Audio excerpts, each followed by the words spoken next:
guys, we're jumping into the game. Here we are already. The HFGL by Cas and Creator response with a good luck, good game.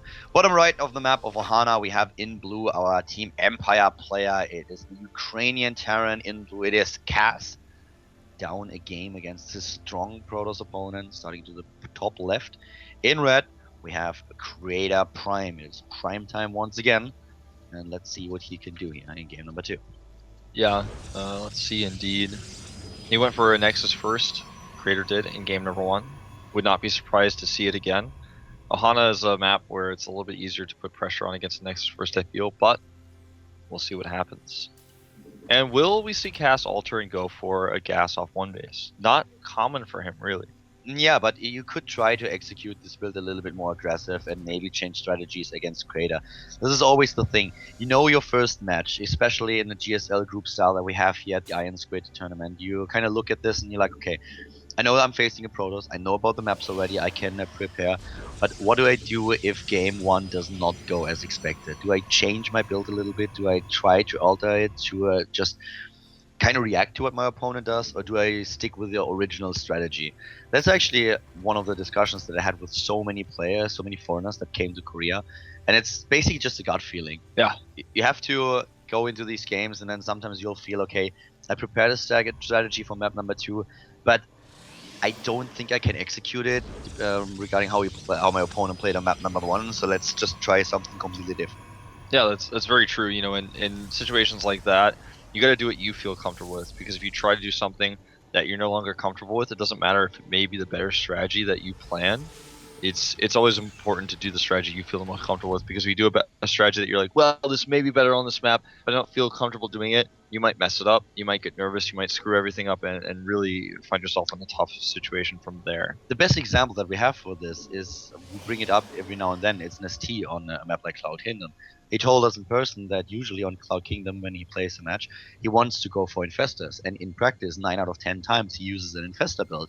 But when he sits in the booth and plays actually a tournament game, for some reason he always ends up using a Mutalisk build, Yeah. just because he's more comfortable with Mutalisks, with his execution, and says like, well, I practice Infestors, but when it comes down to it, I think that my Muta micro is just way better than when I act with Infestors. Yeah, and you know, sometimes when you're in the zone, when your adrenaline's pumping, your hands move fast, and you make the choices that your body wants you to, and that can be, in some cases, really awesome, some cases disastrous. We have an eBay block for Cas here.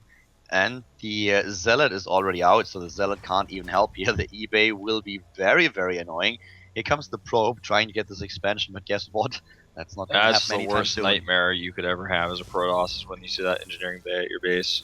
I already hated that when it happens against Zerg, when the Terran player back in the days always went for this eBay or tried to block it. But as a Protoss player, it's even more annoying, because as a Zerg, you have those 6 Zerglings out quite fast. If you really need them, you can also, depending on the timing, use a Queen, so you can always just move in. But as a Protoss, what can you rely on? If the Zealot doesn't scout it, you have to wait for the Stalker. And as you can see now up here, that Stalker doesn't really do a lot of damage. Yeah, it fires so slowly that, yeah, the Stalker's a great unit to have in combat, but against a structure like this, it's not very good. I was actually told the Protoss players occasionally fall asleep waiting for the engineering bay to die. Yeah, I used to fall asleep sometimes in my ladder games waiting for that, man. Sometimes I broke some equipment too after that happened. 5 minutes in the game and you're looking at it and you're like, what? Still not down? Oh. But well, this time he takes it down, and of course the Nexus is up immediately. And we have Creator with a little bit of pressure here. There's one bunker ready, a second one coming up, and yeah, these Stalkers won't do too much. Oh wow, look at that. Yeah, he's Top trying right. to scare Cas, I feel, a little bit with this pressure, and also he's just expanding behind it. Checking now all over the map for SVs. He does not want this to be scouted. We may see that parting 8 gateway push off of 3 Nexi to pressure the Terran and make sure that he can't get a third while you start to get your economy going. And it really punishes someone who goes for a build like Cas is doing with a 3rd command center in the main, because then he's actually a little bit vulnerable to the attack. Yeah, might be exactly what we see here, and if Creator plays it more aggressive, I feel this is something that Cas would not expect. Cas probably thinks that Creator is just trying to play passive, as he usually does, goes for his upgrades, but if Creator now just starts to add additional gates and goes for it, I feel those 2 bunkers at the front might not even be enough. Yeah, you're so right. This map is if you have multiple bunkers, like more than 2 ready at the top, it's really easy to defend because there's a secondary ramp. It's not a very wide choke point, so the zealots kind of bump into each other. But if you only have 2, it might not be enough. You're so right. And currently already transferring the few probes over. Let's have a quick look at the harvester count, 36 to 34. There they go. Additional gateways being built already. Not only the 2 in the main base, but we have gate number 4 and number 5 also being laid down. Stim has been started for Kas. Yep, triple probe production now going for Creator. Not wasting a second on that. And now even an additional gateway. Yeah, exactly. He completed 4 in total. Actually 3 that is. Now builds additional 4.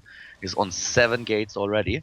Yep, and he may get just 1 more if he wants to, and that would be the final one. He can also stick with 7. That's another acceptable version of the attack where you have a few more minerals for that and first burst. There's no scouting information for Kas. He has the wall up on the ramp at the natural, which we see, and he tries to find the pylon with the marine. The probe saw it though. The probe spots the marine, but the marine spots the pylon, so let's see how Kas rates. Will we see additional bunkers? The thing is that pylon placement is the same place you would normally place a pylon to deter drops. Does he see the pylon next to his main base, though? That's the question. Does that depot actually reveal it? Yeah. Yes, and that's really important. He should actually be making more bunkers now. Now he is. Yeah, he is immediately. Actually, in his main base, he misreads it. I think he thinks it's a warp in. Warp in with blink stalkers, potentially. He actually even lifts the supply depot and builds a second one so that this area cannot be used to warp units onto the high ground. And that could be scary with only 2 bunkers at the front and decent force here fields. Here come the SVs to repair. He knows what he needs to do here. Is already on the ramp. That's going to be close, Wolf. Army supply 44 to 31 in favor of Creator. And so many force fields available. The SVs here actually going to be gunned down by the Zealots so fast. The Zealots immediately attacking, being in hold position. But on the other hand, Kas doing a decent job so far. The bunkers are still alive, even with the force fields. And Creator has to fall back. He lost all of his Zealots already. And look at this army for Kas on top of the ramp. Yeah. Creator takes a harvester count lead at this point, but as far as tech goes, Creator is definitely behind, but this next wave could end the game potentially. Great hold position here, or repair position on those SCVs, and Creator is really going to struggle to break through here. I'm not quite sure he can actually do it. I don't think he can. Yeah, he doesn't really have the firepower. There are just so many beefy units for Kas. He has Stim ready, he has the Marauders, not only relying on the Marines here, and the 2 bunkers are still alive. So just looking at this game, we have now Kas falling farther and farther behind in the harvester count. But the big problem for Creator is that Kas has 3 mules. Yeah, it's true. He does not have medevacs just yet, though. The first ones are coming out now. And he is, for that reason, a little bit low on hit points with a lot of his bioforces. He can't stim too many more times. And Armory was started luckily just before that happened, or that would have been a scary situation. Here we go, Creator runs up again. Guardian Shield is up here. Guardian Shield is up, so is Stim. Here comes the first bunker being killed. The second one is also down. Maybe now the time for Creator to break through, but no. Kas has just too many Marauders. It's trying to chase down them and has to be careful against the sentries though. Force fields would be his downfall if he overextends. Yeah, the medevac working really hard to try to heal these units. Creator, I'm not sure if he should be engaging here. He's got Guardian Shield. Will he use it? I think he needs to pull back and use his better economy at this point. Yeah, he's really far ahead in economy, especially with the 3 bases. It's not only about the harvester count that he has, but he has the 3 bases, the 3 mineral lines that he saturates here. So if we just look at the income at this point, he's already far ahead of his opponent. Even with the mules, he has a good stand. Yeah, look at the production tab. I mean, it just tells a pretty big tale with all the different units he's making with the upgrades coming out. The problem is, though, that he doesn't have a single budget. Yeah, he needs those. Building now those pylons, we talked about the draw potential for a Terran player on a map like Ohana, and Creator knows exactly that might be something he's going to face later. So he positions Stalkers in his main base at the bottom left, and also an additional pylon to spot the medevac as soon as possible. Yeah, Kas is going to have a field day with this. His army is better. He's got the ability to do multiple prong attacks, but he does need to get that 3rd command center over to the 3rd base location so he can actually start mining from there. And we also, at this point, see him with +1 attack. He's getting double upgrades now with the double engineering bay. And this suddenly means that Creator is the one who is behind in upgrades, and he will be for a very, very long time. He doesn't even have his forges up yet. Yeah, they're just finishing. This attack is going to have 1-1 and combat shields with so many medevacs. I just don't see Creator being able to hold this. It's going to be very difficult, and this army is so small. Here we go, 73 army supply for Kas. 48 for Creator. Here comes the Terran player moving in with another Stim, taking down sentry after sentry. destroying this Guardian Shield, and now suddenly it is Creator who is on the brink of losing this game. Yeah, he's gonna lose it. He loses all his stalkers, and there it is. GG. GG indeed. Kas ties the series up. We are going into a third game.